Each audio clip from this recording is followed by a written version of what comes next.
नाज़रीन अस्सलाम वालेकुम। सियासत टीवी के खुसूसी प्रोग्राम ब्रेकिंग न्यूज़ में आपका खैर मकदम है। मैं मोहम्मद रियाज अहमद और मेरे साथी अशर यासिर। बहरहाल नाज़रीन, जहाँ तक ब्रेकिंग न्यूज़ का सवाल है तो आपको बता दें कि फिल वक्त ऐसा लग रहा है कि अडानी परेशानी में आ गए हैं और उसकी वजह ये है कि उन्होंने एक चीनी कंपनी के साथ माहिदा किया है, यानी तिजारती सौदेबाजी की है या मामलत की है। और इस सिलसिले में कहा जा रहा है कि कैसे वक्त जबकि बीजेपी के लीडर सुब्रमण्यम स्वामी बार बार ये कह रहे हैं कि चीन ने हिंदुस्तान के 2000 मुरबा किलोमीटर इलाके पर कब्जा कर लिया है, दरअंदाजी की है। और ऐसे में अडानी चीनी कंपनी के साथ इत्तेहाद करते हैं, चीनी कंपनी के साथ सौदाबाजी करते हैं, तो इसका मतलब यह हुआ है कि वो मुल्क के दुश्मन के साथ सौदेबाजी कर रहे हैं। अब देखना यह है कि अडानी के खिलाफ क्या कार्रवाई होती है या नहीं होती है। एक सबसे अहम सवाल है, ये सबसे बड़ी खबर भी है। वैसे में नाज़रीन, जहाँ तक कर्नल सूफिया कुरैशी का सवाल है, सूफिया कुरैशी को कौन नहीं जानता। आप सारा हिंदुस्तान, यहाँ तक कि घर घर में और छोटे बच्चे भी सूफिया कुरैशी के बारे में जानते हैं। लेफ्टिनेंट कर्नल सूफिया कुरैशी। और आपने देखा कि किस तरह पाकिस्तान के खिलाफ कशीदगी के दौरान और पाकिस्तान पर जिस तरह हमले किए गए थे, निशाना बनाया गया था, चुन कर निशाना बनाया गया था। उस वक्त हमारे जो मुतमद खारजा हैं विक्रम मिस्री, उनके साथ दो खवातीन आपको दिखाई दे रही थी। एक तो आपको विमिका सिंह थी, लेफ्टिनेंट और विंग कमांडर हैं, और दूसरी तरफ लेफ्टिनेंट कर्नल सूफिया कुरैशी। सूफिया कुरैशी, आप अंदाज़ा कीजिए कि किस तरह 2014 के बाद से सॉरी जब से नरेंद्र मोदी ने हुकूमत बनाई है उस तब से आप देखेंगे कि मुसलमानों को चुन चुन कर निशाना बनाया जा रहा है, नफरत की बातें की जा रही है, नफरत का बाजार गर्म किया जा रहा है और मुसलमानों के खिलाफ किसी न किसी बहाने से लड़ाई झगड़े किए जा रहे हैं। ये रोज़ का मामूल बन गया है। यहाँ तक कि मुसलमानों के खिलाफ पार्लिमानी सतह पर भी आप देखेंगे कि किस तरह दुश्मनी का इजहार किया जा रहा है और anti Muslim bills Narendra Modi हुकूमत पेश कर रही है, मंजूर करती रही है। इस सिलसिले में आप शहरियत तरमीमी कानून की मिसाल ले सकते हैं और शहरियत तरमीमी कानून यानी CAA के बारे में आप कह सकते हैं कि ये मजहब की बुनियाद पर बनाया गया बिल और पेश किया गया बिल, मंजूर किया गया बिल है और इसका मकसद मुसलमानों को निशाना बनाना है। इसमें कोई दो राय नहीं हो सकती। तो बहरहाल CAA मुसलमानों के खिलाफ तासुब और जानिबदारी की बुनियाद पर मंजूर किया गया और फिर आपने देखा कि अब हालिया अरसे के दौरान वक्फ तरमीमी कानून भी मंजूर कर लिया गया। ये भी तासुब और जानिबदारी की बदतरीन मिसाल है मोदी हुकूमत की। तो बहरहाल आप बिल्स पेश करते हैं, यह अलग बात है, लेकिन अगर आप लेफ्टिनेंट कर्नल सूफिया कुरैशी के बारे में अगर कोई बकवास करता है तो समझिए कि उस बकवास करने वाले को फौरी तौर पर कानून के कटघरे में ठहरा कर उसे सख्त से सख्त सजा दी जानी चाहिए। और आपको यही बता दें कि बीजेपी का लीडर है, लीडर ही नहीं बल्कि मध्य प्रदेश का वजीर है और उसने, जिसका नाम विजय शाह है, उसने सूफिया कुरैशी के बारे में बकवास की और इंतहाई नफरत अंगेज बात की और कहा कि हमने दहशतगर्दों की बहन को भी ला खड़ा कर दिया है। तो इसका मतलब यह है कि सूफिया कुरैशी को उन्होंने दहशतगर्दों की बहन कहा है। तो इसका मतलब क्या है, आप जो मुसलमानों पर जुल्म ढा रहे हैं क्या वो उनकी बहन है, यह सोचने वाली बात है। तो कहने का मतलब यह है नाज़रीन के उस शख्स के खिलाफ, उस वजीर के खिलाफ, उस बीजेपी लीडर के खिलाफ जिसने कर्नल सूफिया कुरैशी के खिलाफ बकवास की थी, मध्य प्रदेश हाईकोर्ट ने खुद नोट लिया, सो मोटो एक्शन लिया और DGP से कहा कि फौरी उसके खिलाफ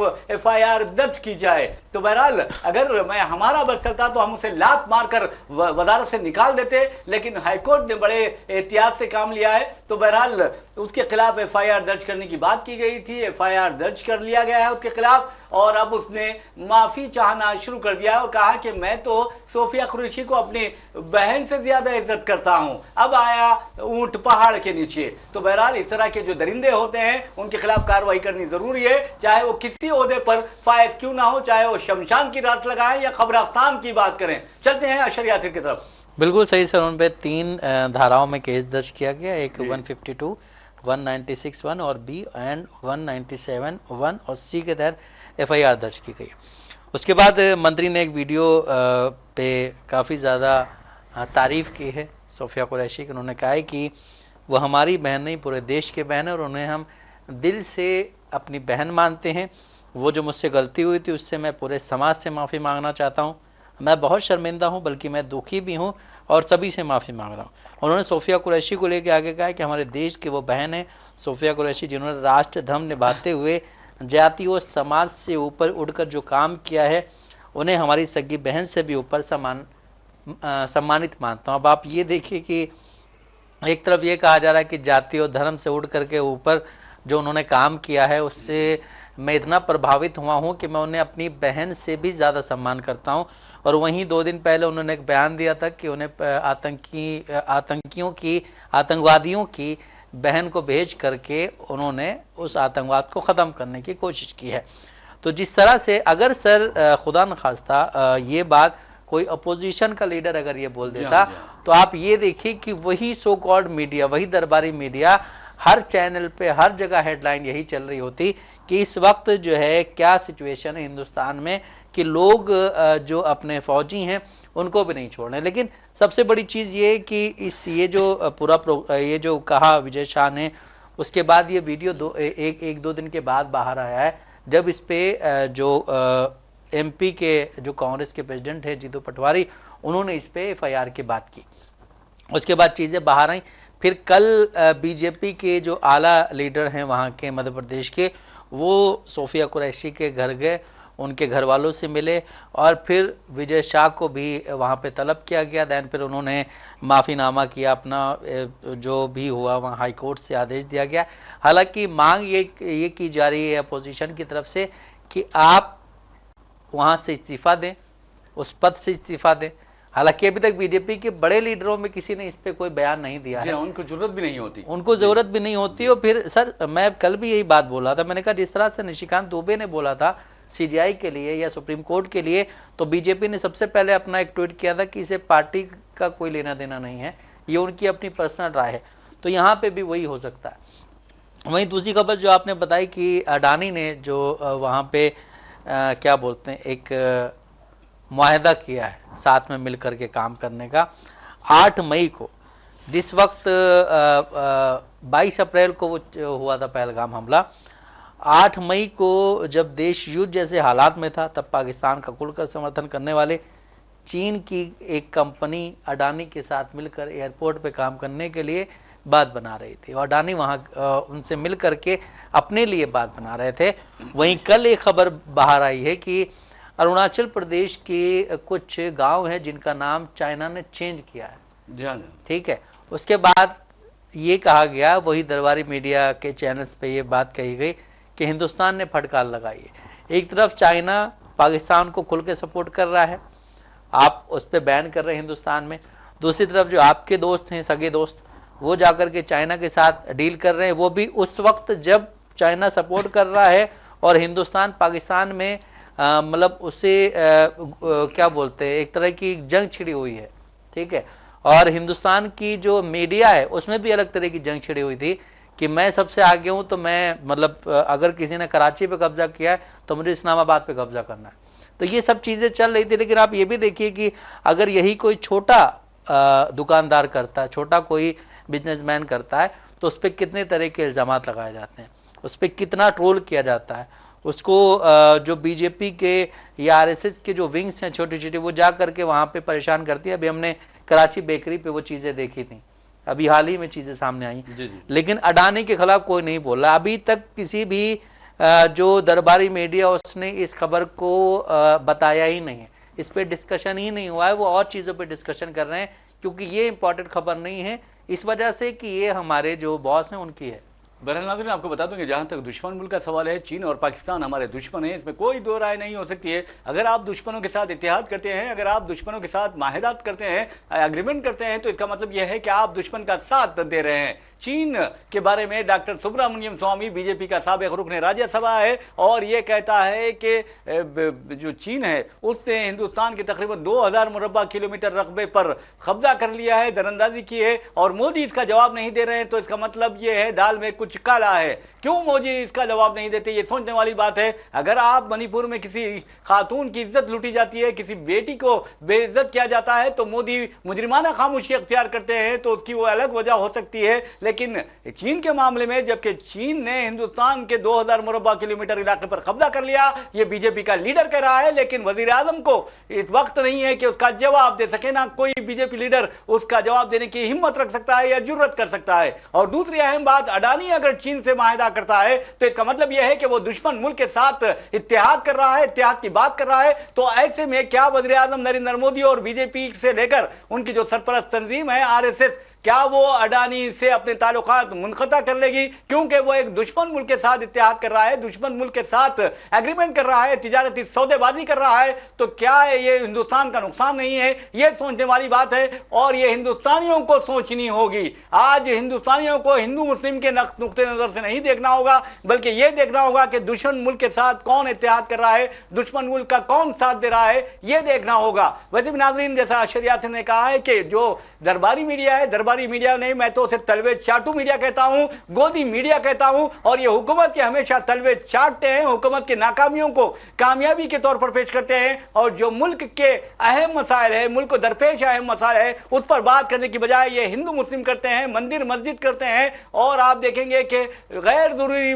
मसाइल को उठाते हैं, और जो अहम मसला होता है, अवाम का मसला होता है, रोटी का मसला होता है, कपड़े का मसला होता है, मकान का मसला होता है, उसे नहीं उठाते, बेरोजगारी के मसले को दबा देते हैं, यहां तक कि आप महंगाई के मसले पर नजर नहीं डालते। लेकिन कोई मामूली वाकया पेश आता है और मंदिर मस्जिद की बात आती है तो चीखने लगते हैं, चिल्लाने लगते हैं, और आपको अहम जो तवज्जो मसाइल है उससे तवज्जो हटा देते हैं। उसी तरह तवज्जो हटाते हैं जिस तरह चोर और डाकू और डकैत जो है वो किस तरह अवाम की तवज्जो हटाया करते हैं, उसी तरह ये गोदी मीडिया भी उसी तरह के तवज्जो हटाता है, और ये तलवे चाटू मीडिया है। और मैं ये चैलेंज से कह सकता हूं कि अगर ये तलवे चाटू मीडिया सुधर जाए और हुकूमत को आईना दिखाने लगे हकीकत का, तो 10 दिन के अंदर मुल्क के हालात सुधर जाएंगे, और जो फिरका परस्त दरिंदे मुल्क के कोने कोने में दंदनाते फिर रहे हैं, मजहब के नाम पर कत्ल खून और गारतगिरी कर किए हुए हैं, वो सुधर जाएंगे, वो भी अपने अपने बिलों में चले जाएंगे। ये अहम बात है। दूसरी बात आपको बता दूं, विजय शाह के बारे में हाईकोर्ट ने वाज़ेह तौर पर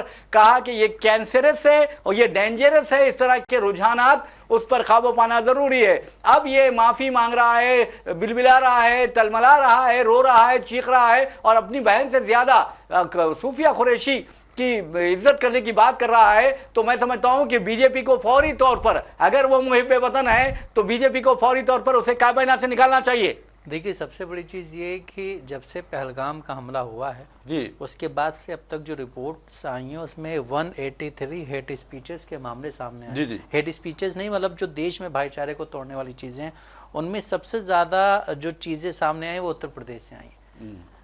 लोगों पे कमेंट किए गए और लोगों को मारा गया, लिंच किया गया, ये सब चीज़ें आ रही हैं। इसी दौरान कल उत्तर प्रदेश के मुख्यमंत्री योगी आदित्यनाथ एक बड़ा बयान दिया है। उन्होंने भी एक बयान देते हुए कहीं ना कहीं पहलगाम हमले की आड़ में मुसलमानों पर ही निशाना साधा। तो आप ये देखिए कि देश में एक तरफ जब इतनी बड़ी चीज़ हो गई है, उसके लिए हम देख रहे हैं कि पूरा देश एक साथ खड़ा हुआ है, लेकिन उस दौरान भी अगर कुछ बीजेपी के लीडर्स जो कि एक अच्छी पोस्ट पे बैठे हुए हैं, वो अगर इस तरह की बातें करते हैं, तो आप इसका मतलब सिर्फ आप एक समाज को टारगेट कर रहे हैं, और आप जिस समाज से आते हैं आप उसका वोट हासिल करने के लिए कर रहे हैं। अभी कल भी हमने देखा कि जब बिहार में एक क्या बोलते बीएसएफ जो वो थे उनकी मौत हुई थी, तो उसमें भी तेजस्वी यादव इम्तियाज़ की मौत हुई थी, उसमें भी तेजस्वी यादव पहुंचे थे। जब उनके पार्थिव शरीर को लाया गया, उनका बेटा रो रहा था। देन कल फिर एक पार्थिव शरीर वहाँ पे पहुंचा, उसमें भी तेजस्वी यादव पहुंचे थे, बीजेपी के एक लीडर पहुंचे थे, बाकी ना वहाँ पे सीएम, ना डिप्टी सीएम, ना ही कोई काबीना का कोई वहाँ पे लीडर था। अगर बात करें एनडीए की जो गवर्नमेंट चल रही है, तो जब आप ये देखिए कि बीजेपी वालों को फिक्र है नहीं, बीजेपी वाले सिर्फ तिरंगा यात्रा निकालने के लिए आगे आएंगे। कल हमने देखा कि हिंदी भाषी जो राज्य हैं वहाँ पे किस तरह से बीजेपी ने तिरंगा यात्रा निकाली। तिरंगा यात्रा में उन्होंने इतना जो है पैसा खर्च किया, वो तिरंगे गए कहाँ उसके बाद। अरे आप देखिए, तिरंगा यात्रा ये निकाल रहे हैं, शर्म आनी चाहिए। तिरंगा यात्रा कब निकाली जाती है? तिरंगा यात्रा कामयाबी के बाद निकाली जाती है। हमने कामयाबी हासिल की है, ये सोचने वाली बात है। जबकि ट्रंप क्रेडिट ले रहे हैं अपना, जनबंदी करवा के कह रहे हैं कि मैंने इन्हें डराया है, तो तुम वो डर की खुशी में तिरंगा रैली निकाल रहे हो। ट्रंप तीन चार बयान सामने आ चुके हैं ट्रंप के, जिन्होंने कहा कि मैंने ये रुकवाया है और धमकी देकर रुकवाया है, धमकी देके ट्रेड वाले धमकी देकर रुकवाया। तो इसीलिए कांग्रेस पार्टी अब यहाँ पे एक चीज सर और सामने आती है कि कांग्रेस पार्टी अभी कहीं ना कहीं अकेली नजर आ रही है। कांग्रेस पार्टी इसके बारे में जवाब चाह रही, लेकिन हमारी और जो अपोजिशन पार्टीज हैं वो कह रही हैं सरकार ने जो किया वो ठीक है। तो इस पे भी एक कॉन्फ्लिक्ट पैदा हो गया कि अब जब कांग्रेस पार्टी ये कह रही है कि आप एक दिन का सेशन एक सेशन बुलाएं स्पेशल, और उसमें चीज़ों को क्लियर करनी चाहिए क्योंकि 2 बार जो सर्वदलीय बैठक हुई उसमें हमारे देश के प्रधानमंत्री मौजूद नहीं थे। क्या प्रधानमंत्री के पास इतना टाइम नहीं था कि वो सर्वदलीय बैठक में बैठ सके, या फिर वो जवाब नहीं देना क्या बोलते नहीं देना चाह रहे थे? जब सारी चीज़ें क्लियर हुई थी पहलगाम में, ये हम लोग कब से कह रहे हैं कि चीज़ें क्लियर हुई थी, और वहाँ पे पहले पता चला था, इनपुट्स मिले थे कि यहाँ पे ऐसी ऐसी चीज़ें हो सकती, घात लगा के लोग बैठे हुए हैं, आपने फिर भी वहाँ पे फोर्स नहीं भेजी। उसके बाद आप सऊदी अरब से यहाँ आते हैं, फिर वहाँ नहीं जाते हैं, आप सर्वदलीय बैठक में नहीं जाते हैं, आप मीडिया से मुखातिब नहीं होते हैं, आप आते हैं अपना जो भी बोलना है बोल करके चले जाते हैं। उसके बाद आप एयरबेस जाते हैं, एयरबेस में आप वहाँ पे, अब क्या होगा कि बिहार में इलेक्शंस है ना नवंबर में, अक्टूबर नवंबर में, अब आप इसी पे खेलेंगे, पूरी बैटिंग यहीं चलेगी कि हमने ये कर दिया, हमने वो कर दिया। अरे कम से कम आप मीडिया के सामने तो आते नहीं, कम से कम एक संसद का वही बुला लीजिए जिसमें बैठ करके लोगों को पता चले कि कहाँ तक चीज़ें सही कहाँ तक गलत हैं। क्योंकि रीज़न यही कि जब आप मीडिया के सामने आएंगे नहीं, प्रेस कॉन्फ्रेंस करेंगे नहीं, तो आपके बारे में कोई कैसे जान पाएगा? जब आप सेशन बुलाएंगे, सेशन में जो ऑल लीडर्स है वो आपसे सवाल करेंगे, तब पता चलेगा कि आप मतलब कितना सही हुआ कितना गलत हुआ है। आप बहरहाल नाज़रीन आपको बता दें कि जहाँ तक इस तरह के अनासिर हैं वो किसी न किसी तरह मजहबी खतूत पर लोगों को तकसीम करते हैं, यहाँ तक कि मजहबी मुनाफरत फैलाते हुए अपना उल्लू सीधा कर लेते हैं, अपने नाकपाक जो मकासद होते हैं उसकी तकमील कर लेते हैं। हम आपके लिए चलते हैं महाराष्ट्र के साबिक़ रुकन असम्बली है मजलिस इत्तेहादुल मुस्लिमीन के वारिस पठान, उनका एक बयान मंजर-ए-आम पर आया है और एक लड़की के बारे में उन्होंने कहा है। लेकिन उससे पहले हम आपको बताते हैं कि हुज़ूर अकरम सल्लल्लाहु अलैहि वसल्लम मोहसिन इंसानियत है और तमाम आलमीन के लिए रहमतुल आलमीन, यानी आपको अल्लाह ताला ने तमाम आलमीन के लिए रहमत बनाकर भेजा है। और आप सल्लल्लाहु अलैहि वसल्लम सिर्फ मुसलमानों के नहीं है बल्कि आप सल्लल्लाहु अलैहि वसल्लम सारी इंसानियत के लिए हैं। और आपको ये बता दें कि हुज़ूर सल्लल्लाहु अलैहि वसल्लम के शान में जो भी गुस्ताखी करता है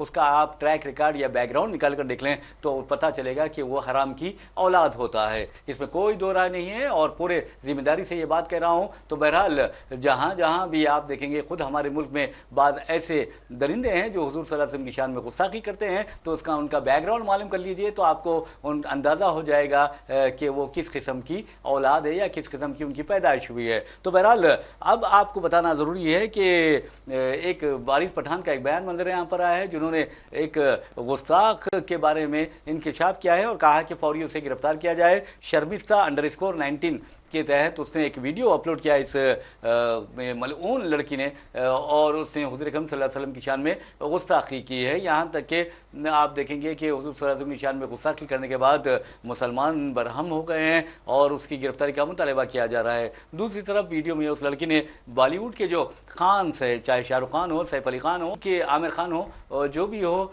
उनके खिलाफ भी बहुत बकवास की है। उसने हिंदुस्तान की गंगा जमनी तहजीब को तबाह करने की एक बहुत खतरनाक कोशिश भी की है। ऐसे में पुलिस को चाहिए कि उसे गिरफ्तार कर ले। तो बहरहाल नाज़रीन आपको बता दें कि इस सिलसिले में मुसलमानों में काफ़ी बरहमी पाई जा रही है और उसे गिरफ्तार करने का मुतालबा भी किया जा रहा है। और उसकी जो इस तरह अगर अनासिर की हौसला अफजाई की जाए, जैसे आप देखेंगे कि राजा सिंह है, उससे भी बकवास की थी, उसका भी बैकग्राउंड आपको अच्छी तरह मालूम है। फिर आप देखेंगे कि बीजेपी के 2 लीडरों ने, जिसमें एक लेडी है, उसने भी बकवास की थी, उनका बैकग्राउंड भी आपको अच्छी तरह मालूम है। तो यानी अगर ये खुद अपने तौर पर तहकीकात कर लें तो पता चलेगा कि वो उनका हसब नसब क्या है और वो किस तरह दुनिया में आए हैं। तो बहरहाल ये खबर है। तो आप क्या कहते हैं शरिया से? सर बिल्कुल ऐसी चीज़ों पे गवर्नमेंट को खुद ही एक्शन लेना चाहिए। जी जी।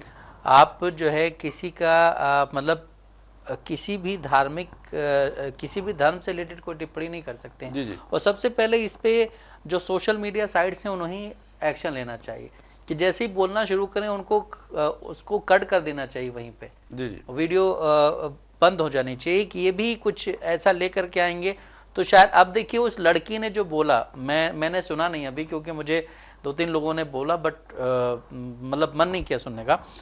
लेकिन अगर कोई बोलता है उससे वो कितना फैलेगा। जी। अभी हमने देखा कि अभी अगर इस लड़की पे कोई एक्शन अटैक होता है, मतलब इतना गुस्सा हो जाता है ना, इतना गुस्सा है मुसलमानों में। जी हाँ, जी हाँ। अगर अटैक होता है तो फिर वही पुलिस पकड़ के उन लोगों को अरेस्ट करेगी। लेकिन एक चीज़ और सामने आती है कि महाराष्ट्र के जो डिप्टी सीएम हैं एकनाथ शिंदे, उनको लेकर के एक कॉमेडियन ने एक बयान दिया था, एक वर्ड यूज़ किया था, जिसके बाद उन्होंने अपना समझा, वो वर्ड हमारे पे यूज़ किया गया। उसके बाद उस स्टूडियो को जाकर के पूरा तोड़ दिया गया और ये कहा गया कि नहीं, अगर हमारे बारे में कोई ऐसा बोलेगा तो उसको छोड़ा नहीं जाएगा। उसी तरह से यही एकनाथ शिंदे थे जिन्होंने, एक बाबा ने, एक कोई बाबा थे, उन्होंने भी कुछ बोला था, तो इसने ये बोला था एकनाथ शिंदे ने कि अगर इनको किसी ने हाथ लगाया तो उसे बख्शा नहीं जाएगा। ये चीज़ें चल रही हैं सर, और ये चीज़ें मुझे ऐसा कभी कभी लगता है कि ये चीज़ें किसी बड़े मुद्दे से ध्यान भटकाने के लिए की जाती हैं। जिस तरह अभी हमने अडानी वाला मुद्दा उठाया है, अडानी का ये मुद्दा 8 मई का है। 8 मई को हमारा देश जंग में था, उस दौरान 8 मई की चीज़ें हैं, तो उधर सबको डाल करके इधर अडानी वाला काम क्लियर हो गया। देन अब शायद कुछ और होने वाला हो, लेकिन ऐसे लोगों पे सख्त कार्रवाई होनी चाहिए और इस पे बैन लगना चाहिए कहीं पे भी कि आप किसी भी धर्म से रिलेटेड कोई बात नहीं कर सकते। एक तरफ राजनीति होती है, एक तरफ धर्म होता है, लेकिन हम ये देख रहे हैं कि राजनीति में धर्म घुस रहा है, धर्म में राजनीति घुसाई जा रही है हमारे देश में। और ये बहुत गलत चीजें होती है, क्योंकि इससे किसी की जबान पे कुछ भी आ सकता है। बिल्कुल सही। उसके बाद फिर हर एक इंसान हर्ट होता है कि आपने हमारे लिए ये बोला तो हम आपके लिए ये बोलेंगे। तो इन चीज़ों पे बैन लगना चाहिए और जो भी सोशल मीडिया अकाउंट जहाँ पे भी ये शेयर किया गया है उस पर भी कम से कम एक सेंसिटिव चीज़ों को जल्दी से ख़त्म कर देना चाहिए, डिलीट कर दो वहीं पे। जी जी, बहरहाल नाज़रीन, आपको बता देंगे जहाँ तक इस तरह की सूरत हाल का सवाल है, इसके लिए हुकूमतें जिम्मेदार होती है, इसके लिए पुलिस जिम्मेदार होती है, और पुलिस को चाहिए कि इस तरह के अनासिर के खिलाफ फौरी कार्रवाई करें और सियासी जो दबाव है या सियासी मुदाखलत है उसे मुस्तरद कर दे, क्योंकि ये मुल्क में अमन व अमान का सवाल होता है। क्योंकि आप देखेंगे कि हालात किस कदर ख़तरनाक हैं, हम पाकिस्तान से लड़ रहे हैं। ऐसे में आप अंदाज़ा कर सकते हैं कि हुजूर की शान में अगर कोई गुस्ताखी करता है या करती है तो उसके खिलाफ फौरी कार्रवाई करनी चाहिए, उसे इबरतनाक सज़ा दी जानी चाहिए, और जो इस तरह की हरकतें करेगा, इस तरह की बातें करेगा, उसे उसका खुमियाजा तो ज़रूर भुगतना पड़ेगा। अगर सियासी दबाव के तहत पुलिस कार्रवाई नहीं करती है, जैसा कि महाराष्ट्र में हो रहा है, तो आप देखेंगे कि उसके नताइज बहुत ही ख़तरनाक बरामद हो सकते हैं। हो सकता है कि आज खामोशी अख्तियार करके कर ली जाएगी, लेकिन कल या परसों या फिर आने वाले दिनों में उसका ज़रूर यानी रिवेंज जो होता है, इंतकाम जो होता है, वो लिया जाएगा। तो फिर क्या होगा, ये सोचने वाली बात है। इसलिए हुकाम को हो या हुकूमतों को हो या पुलिस को हो, इस सिलसिले में कार्रवाई करनी चाहिए। बहरहाल नाज़रीन, अब तो ऐसा लग रहा है अब ट्रंप और मोदी में भी चल रही है। ट्रंप तो कह रहे हैं कि मैंने धमकी देकर ये जंग खत्म करवाई है, और बीजेपी वाले तिरंगा रैली निकाल रहे हैं और बच्चों को बुला रहे हैं। बिल्कुल, ट्रंप ये भी कह रहे हैं कि हम पीओके का मसला भी हल कर सकते हैं और हम ही कर सकते हैं। तो कुछ हिंदुस्तान के लीडर्स हैं जिनका यही कहना है कि जब दो देशों की लड़ाई हो रही है, और एक और बयान सामने आया था, एक बड़े ही अधिकारी, उनका कल हमने इस पे जिक्र किया था। उन्होंने कहा कि जब जंग शुरू होती है तो एक नोटिस भेजा जाता है हर जगह, जो भी मतलब जो डिफेंस वाले पूरे वो होते हैं, लेकिन इस बार वो नोटिस ही नहीं भेजा गया, और अगर वो अलार्म नहीं बजाए तो फिर ये सीज फायर क्यों हुआ है। जी जी जी, तो ये भी कहीं ना कहीं अभी उस कश्मकश में जी रहे हैं कि ये जंग हुई भी थी या नहीं हुई थी, या कुछ और ही मसला था इसके पीछे कि क्या रीज़न था ये नहीं पता है अभी। और जिस तरह से पाकिस्तान ने एक वो किया था कि आदमपुर एयरबेस हमने जो है उड़ा दिया है, तो वहाँ देश के प्रधानमंत्री नरेंद्र मोदी जाते हैं और वहाँ पे आर्मी से मिलते हैं, जो भी अपना फ़ोटो सेशन होता है वहाँ पे, वो एक अलग चीज़ है। लेकिन जिस तरह से ये जंग शुरू होनी थी, उसके बाद सीज़ फायर हुआ, दैन हमारे देश की जो मीडिया थी वो इस्लामाबाद में बैठ गई जा कर के, हमने वहाँ कब्ज़ा कर लिया है। लेकिन इन सब के बीच सर अभी भी एक डर ये है कि क्या खिचड़ी पकी है। वो खिचड़ी बहुत इंपॉर्टेंट है। वो जिस दिन पता चलेगी तो शायद हमारी जो आवाम है, जो इस वक्त जो गोदी मीडिया उसको बड़ा पसंद करते हैं लोग, लेकिन अभी हमने देखा कि जो 3-4 दिन की जंग चली थी, हॉट टॉक चली थी, यार हम कह दें कि ड्रोन्स वाला जो जंग पूरा हुआ था, इसमें बहुत सारे लोगों का ये मानना था कि हम इन लोगों से अब पनाह चाहते हैं। आप बिल्कुल सही हैं। वैसे भी ये वज़ीर-ए-आज़म नरेंद्र मोदी और बीजेपी का इमेज बहुत ख़राब हो गया है इसको जंग को लेकर या इस जंगबंदी को लेकर। और आप अंदाज़ा कीजिए इसलिए ख़राब हुआ है, हिंदुस्तान कोई मामूली मुल्क नहीं है, हिंदुस्तान एक अजीम मुल्क है, कि हिंदुस्तान बहुत बड़ा मुल्क है, दुनिया का सबसे बड़ा कंज्यूमर मार्केट है, और उसे ट्रंप धमकी दे रहे हैं कि हम तुमसे तिजारत नहीं करेंगे, और धमकी देते ही जैसे ही जंगबंदी हो जाती है तो इसका मतलब ये क्या है, हम डरपूक हैं, हम बुज़दिल हैं? हरगिज़ बुज़दिल नहीं है, हिंदुस्तानी है और बहुत ही अज़्म हौसले वाले हैं। और इस तरह तरह की चीज़ों पर कोई यकीन नहीं रखते। और इसका अगर आप मिसाल देखनी हो तो इंदिरा गांधी को देखिए, अमेरिका ने जब उस वक्त डराया था 1971 में, तो उन्होंने अमेरिकी सदर का जो लेटर था उसका जवाब ही नहीं दिया था। ये होता है अज़्म, ये होता है बुलंद हौसला। इसीलिए आज दुनिया उन्हें आयरन लेडी का कहती है हिंदुस्तान की, और मोदी के बारे में क्या कहा जाता है आप अच्छी तरह जानते हैं। तो बहरहाल नाज़रीन, इसी के साथ हम अपना प्रोग्राम ब्रेकिंग न्यूज़ इख्तिताम को पहुंचाते हैं। अपने मेज़बान मोहम्मद रियाज अहमद और मेरे साथी अशर यासिर को इजाज़त दीजिए। इंशाअल्लाह फिर मुलाकात होगी, फिर बात होगी। तब तक के लिए अल्लाह हाफ़िज़।